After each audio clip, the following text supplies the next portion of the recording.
right. I'm John Gibson with Tripwire Interactive. So John, what are you showing here at Gamescom?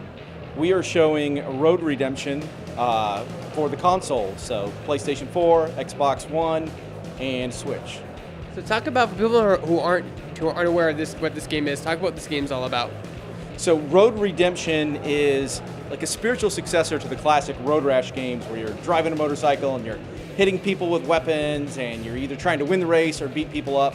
But we've taken that gameplay, that classic gameplay that you remember, and brought it into the 21st century. So updated gameplay, lots of new features, and it has the fun that you remember but with a modern twist. You guys have a lot of cool undermining mechanics. Talk a little about there's a dash mechanic, there's a charge shot mechanic, there's multiple weapons. Go into detail about those things.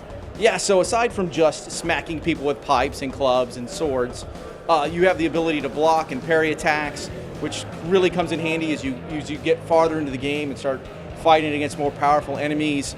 You have the ability to kick people, so kick their bike either into another biker, off a bridge, off a ledge, into poles.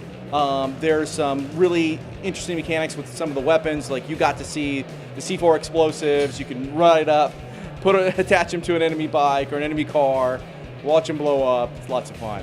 You guys also encourage the combat mechanic because it's how you get your nitro. That's right. So you get nitrous that you can use to go even faster. You get that from killing enemy players. The other cool thing is the game is a roguelike light. So you play through the campaign and you're getting abilities as you go through and XP. But when you die, you do have to start the campaign over. But that XP can be spent on a skill tree that allows you buffs that you can use the next time you play through the campaign. Can you talk about some of those buffs you can purchase? So you can get some really cool different bikes. You can unlock the ability to play as different characters that actually have different stats.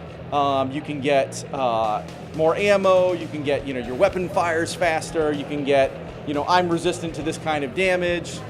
Lots of fun things you can do with it. You can get to play as Santa Claus. I'm not kidding. You can get to play as Santa Claus. I saw some other different bikes too. Talk about the different bikes you have in the game. Yeah, so when you start out, you have kind of like a standard sport bike, but as you go along, you can upgrade, to a cruiser-style bike. You can upgrade to some of the enemy bikes. The farther you get in the game, there's like a high-tech enemy that has sort of, robotic or Tron-style bikes. So and they're not just visual. They each have different capabilities. Different handling, more nitro, etc. So Tripwire is actually publishing Road Redemption. It was made by EQ Games and Pixel Dash. And what we've done is work with them and use some of our expertise in multiplayer to help them refine the multiplayer from the PC version to just create a really much more exciting multiplayer experience for the console. It's also going to come back to the PC. So talk about why couch co-op you feel is so important. I mean, couch co-op for this game it's such a natural fit. I mean, you get to sit down with your friends. You saw earlier, you're playing through the campaign, you're beating people up together, or you're playing against each other, beating people up. It's the kind of thing, you ride a motorcycle next to your buddy, you hit them and knock them off the bike, you laugh at each other, you have fun together. It's just such a natural extension of the game. John, when does the game come out and what platforms will it be on? The game is coming out later this year, and it's coming out for PlayStation 4, Xbox One, and Nintendo Switch.